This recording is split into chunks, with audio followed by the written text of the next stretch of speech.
everyone, Jackthony Jobtano here, the internet's busiest wrestling nerd. And of course, it's approaching the end of the year, which means it's time for some end-of-year lists. We all love an end-of-year list. This is just my opinion, but you can disagree if you want.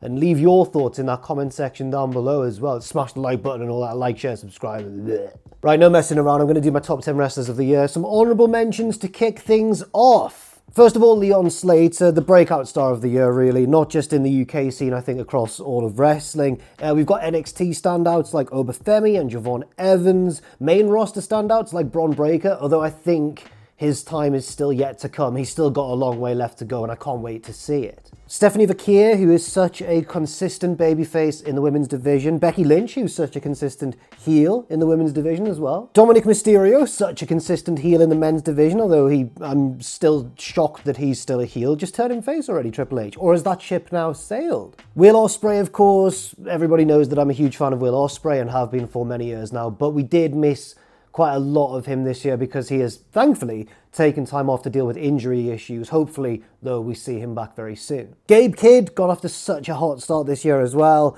Mascara Dorada, surely CMLL's big next leading star. Saya Kamatani is the top dog in Stardom right now. Miyu Watanabe is kind of the top dog in Tokyo Joshi Pro right now. And two who very, very nearly made this list, Mark Briscoe for his stellar work in kind of the mid-card / upper mid-card of AEW, one of the purest and best baby faces around today. And Jon Moxley as well, who I think his work in 2025 has been exceptional, but the booking, at least in the first half of the year, really, really let him down. I wish I could have found a space for Moxley in my top 10, but I think if there was an 11th place, that would be his. Right, here we go then, on with the top 10. Starting things off at number 10, it's our boy Trevor, also known as Ricochet. Now, Ricochet's problem has never... my voice there. Ricochet's problem has never been his ring work, because he's been one of the most talented high flyers in the world of wrestling for like a decade now or more. But it's always been the other stuff with him, his charisma, his ability to make us care, which is a little bit weird, isn't it? It's always been a little bit of a paradox with Ricochet, because you think, surely he's just such a natural babyface. Look at his moveset. Look what he can do in the ring. Surely crowds would just instinctively get behind him. And unfortunately, it hasn't quite panned out that way. So I think many people have been delighted by Ricochet being able to put it all together finally in 2025, while remaining very, very good in the ring as well. But doing so by turning heel. And not just by turning heel, but by being really, really good at it as well. He's obviously had great matches this year. Ricochet always has great matches, specifically this time against the likes of Swerve Strickland and Mark Briscoe. But I think more important is his absolute commitment to the bit and his utter willingness to look so cringeworthy and so much like a buffoon that it really, really helps whichever babyface he's against in the ring. And I think he got his reward for what has been a very selfless year for Ricochet, but he got his reward recently at Full Gear, where he won the Casino Gauntlet match, not only becoming the inaugural national champion in AEW, but also, I think, being unanimously regarded by everybody as the absolute star of that match. Number 9 is one of the very leading lights of the Japanese scene for a while now, and somebody whose NXT run feels like a million miles away. I'm talking about Sareee. Her status as a freelancer in Japan these days has very much allowed her to play to her strengths, jumping around from promotion to promotion and facing the best of various different scenes. These include Utami Hayashishita in Marigold, Sturi in Stardom, and Chihiro Hashimoto in Sendai Girls. But that's just scraping the surface of what Sareee has done recently. She's also held and headlined a few of her own events as well, named after herself, Sareeism events they are called. And in these events, she's taken on the likes of the legendary Meiko Satomura and had another quite epic encounter with Stardom's Syuri as well, where they went to a 30-minute time limit draw. Probably Saree's most noteworthy match, I suppose, of 2025. Some Joshi aficionados out there might well argue, and they might well have a case as well, that I've ranked Sareee too low on this list. I should have put her higher up towards the end of the video, and I understand that. My own problem with Sareee is never with her ability in the ring. It's more the construction of her matches. Sometimes I think they are maybe a little bit too long or get a little bit too excessive, and you know when a match reaches a natural crescendo and you're like, that should be the finish there, and then they go on for another 5, 10, sometimes 15 minutes. That's my issue there, but it's never really with Cirie herself in terms of her ring work. There's somebody else later on in this list as well who the same criticism applies to. Not somebody who I have any issues with mechanically in the ring. They're one of the best in the world, like Cirie, but it's more the way their matches are constructed, or have been in 2025.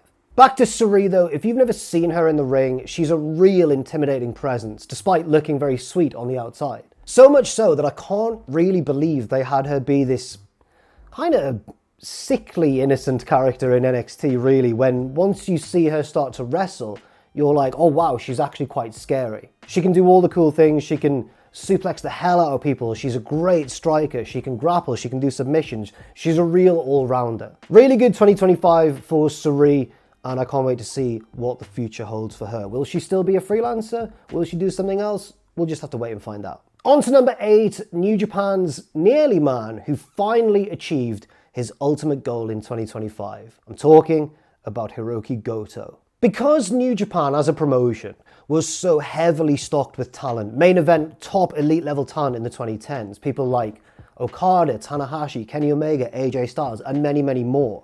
That meant that we were left with a whole host of similarly talented wrestlers who fully deserved a world title run in New Japan and just never got one. I'm talking about names like Tomohiro Ishii, Katsuyori Shibata, and of course, Hiroki Goto, until 2025. Yes, Goto finally did it. After so many failed attempts at the belt over the course of his career that it almost became a running joke among New Japan fans, Goto did it in, I believe, February or March. Near the start of the year anyway, he dethroned Zack Sabre Jr. and became the IWGP champion for the first and possibly only time.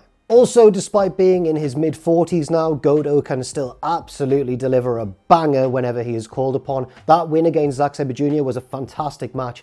The match later on in the year when he dropped the belt back to Zack, that was very, very good as well. He also squeezed in some very nice title defenses against the likes of Shingo Takagi and David Finlay. Goto has a real argument to be considered the most underrated aspect or underappreciated aspect of New Japan throughout its insane boom period in the 2010s.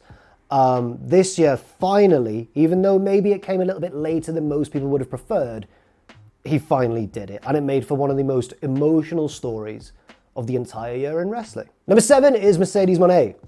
She's been busy. It might be not as excessive these days, but Mercedes, remember, got a lot of hatred from a lot of different people for the way she left WWE, or the way it was reported that she left WWE. We don't really know the full story. But regardless of all that, in the years since, I think we have to respect Mercedes for doing what she wanted, for betting on herself and fully making the most of it. And also we have to respect her for, and this isn't as common as you might think amongst wrestlers, certainly of her stature, for loving professional wrestling and for still being a fan. A lot of wrestlers who've reached the same level as Mercedes did when she was Sasha Banks, where they could feasibly go anywhere in the world they wanted, face anybody they wanted, take any booking they wanted. They don't do that. We rarely see that, because usually by that stage, that means they've reached WWE, and they don't want to sacrifice all of that for the security and prestige of working for the biggest promotion in the world. And you can't argue with that. But it's been so genuinely exciting seeing a wrestler who's been to the very top of the mountain, main evented WrestleMania, and has done what she wanted instead of staying there and kind of preserving her spot.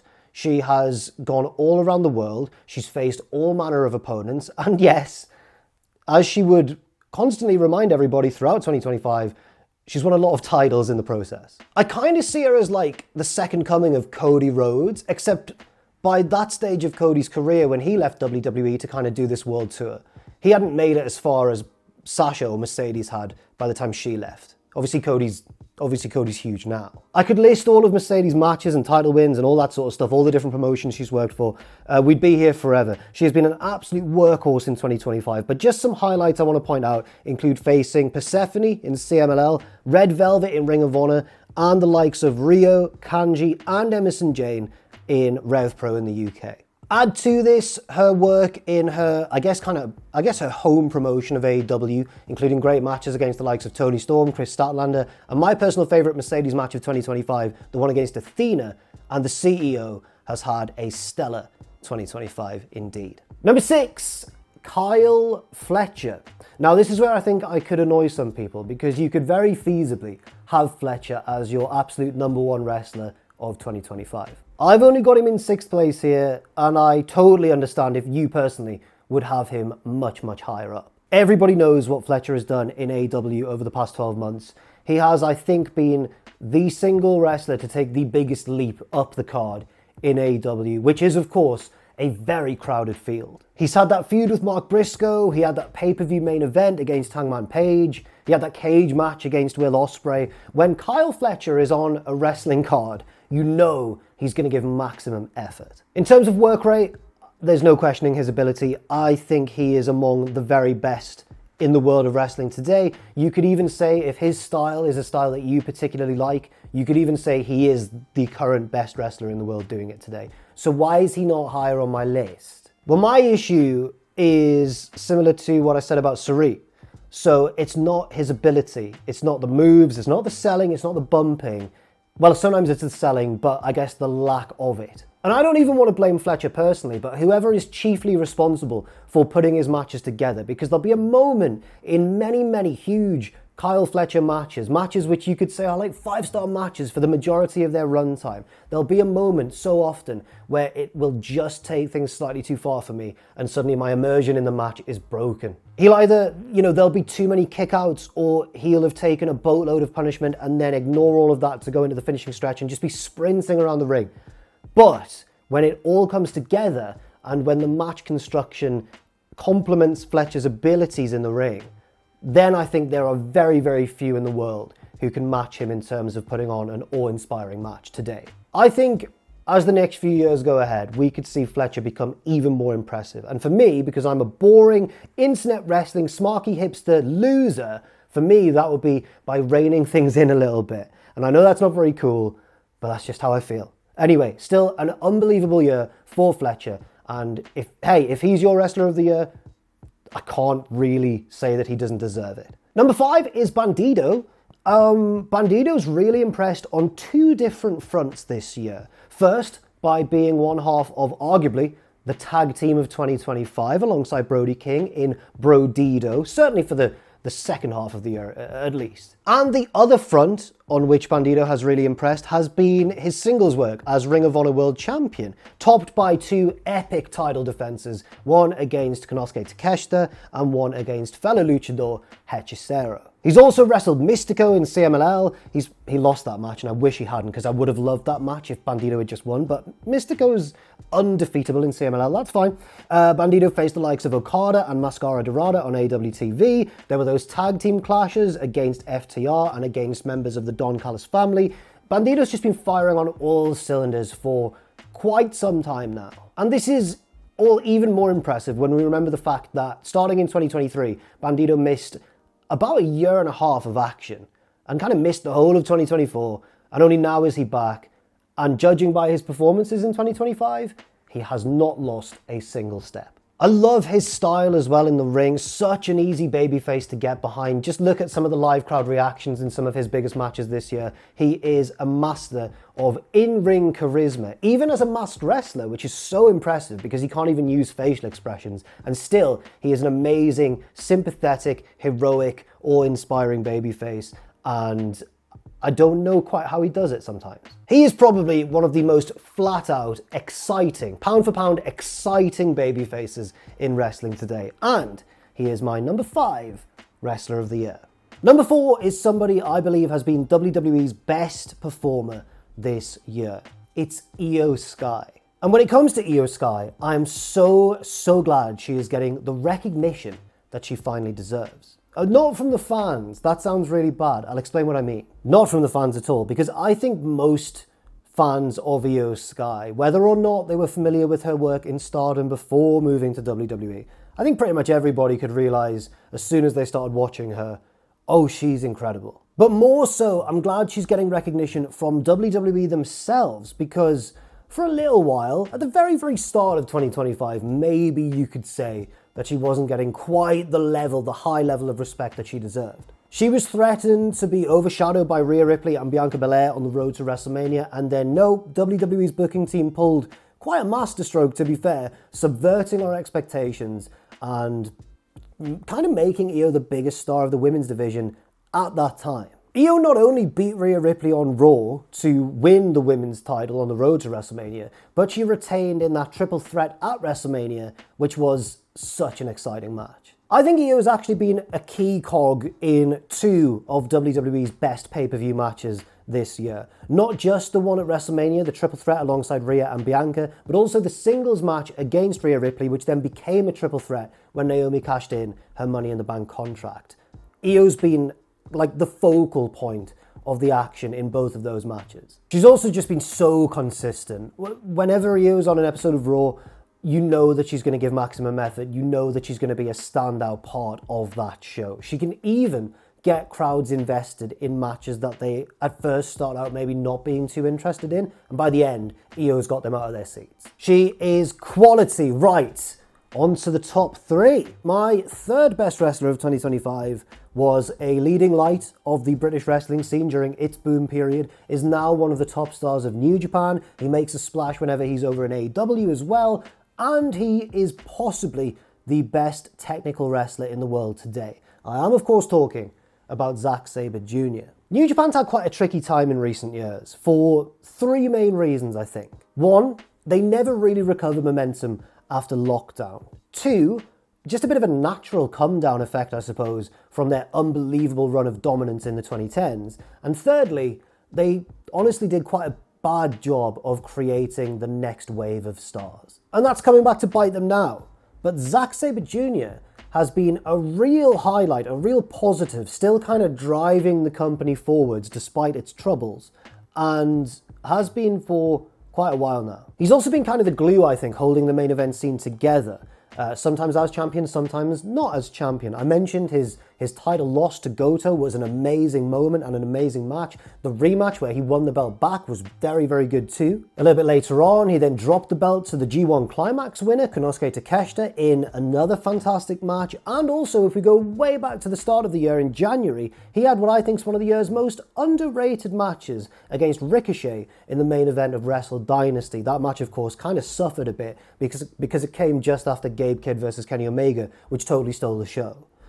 I know I went a bit weird there when I went, because I'm okay. We've also seen Zack in his more customary technical encounters, of course, as well. I saw his match against Nigel McGuinness live at Forbidden Door in London, and I have to say it was definitely one of the biggest highlights of the show. I used to find Zack a little bit more hit and miss as a wrestler than I do now. I don't know whether that's because my tastes have adjusted over the years and I'm now more interested in the purely technical stuff, or whether he's developed a bit and has become a more rounded wrestler who does a bit of striking, does a bit of brawling. But I think maybe it's a bit of both. I used to think that Zack's matches were really, really excellent if he had a similarly talented opponent. But now I think he can really get the best out of most people he's in the ring against, even if they're not as much of a technical wizard as he is. And when it comes to Zack Sabre Jr., that is almost everybody. On to number 2 now. It's one thing being one of the top stars in a wrestling promotion for the whole year. It's another thing being one of the top stars in 2 promotions for the whole year. And that is what Konosuke Takeshita did. I mean, Takeshita's had a great year, even if you don't know anything about Japanese wrestling, even if you don't know about any of his exploits in New Japan.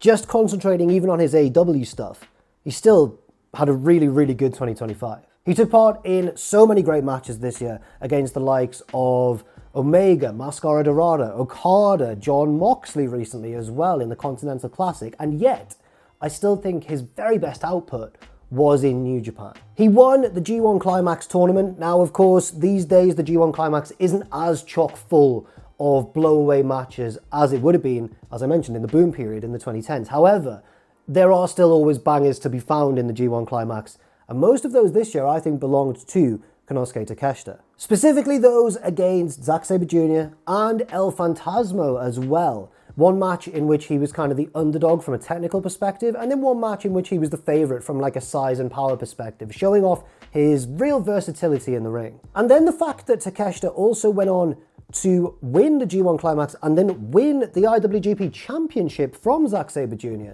That's quite a seismic booking decision in the wrestling landscape, considering that Takeshita spends half his time in a different promotion. Takeshita has also had top level matches against several of the names we've already mentioned in this top 10.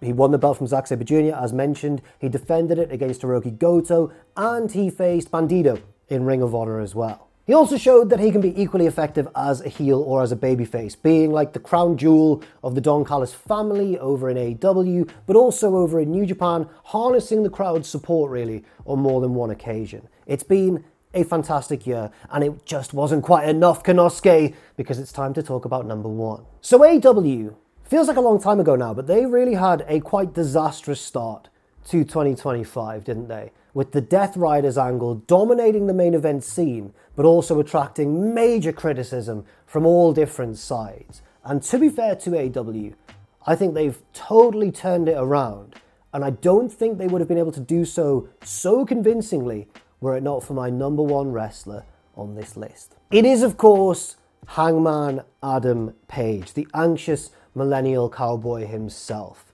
He has a serious argument as being named AEW's most important wrestler since the beginning of the company by this point. The reason that I think Hangman is Wrestler of the Year is partly, of course, having great matches. The one against, well, several against Jon Moxley, the one against Kyle Fletcher, the one against MJF at Revolution I thought was seriously underrated, the one against Will Ospreay, of course, as well. But the other reason, and this is just as important, is Hangman Page's character work and his connection with the fans, which sometimes you just can't fake. You have that or you don't, and Hangman has it in spades. Hangman Page is the beating heart of AEW. People have said it all before. People have said he is the main character of All Elite Wrestling. His character work, his charisma, his promos, it's all amazing. And I think it's kind of partly because Hangman Page gets us to care about his character, to really invest and care about his storylines, because we can tell that he really cares about them as well. He takes great care in his craft, I think. And that is so evident when you look at the fallout of the Will Ospreay match. I can't think of many other wrestlers in the entire world who could beat Will Ospreay in a number one contenders match to face a champion who holds a belt that they have already held before, and still nobody's angry about it and everybody goes, what a great booking decision. That's what Hangman Page did. He is so easy to root for. Even after that period where he was a scary heel, I think that's just added more grit, more edge, more dynamism now that he's a babyface once again, both on the mic and in the ring. He is an absolute gem of a wrestler, and he is my wrestler of 2025. Thank you very much for watching this video. If you want to support the channel, do check out my Patreon page, patreon.com/JackTheJobber. There's some of the patrons on screen right now. Thank you very much, you lovely people. And if you've enjoyed this video, leave your thoughts and opinions in the comment section down below. Smash the like button, like, share, subscribe, all the YouTube, I'll see you very soon anyway. I really ran out of steam at the end there.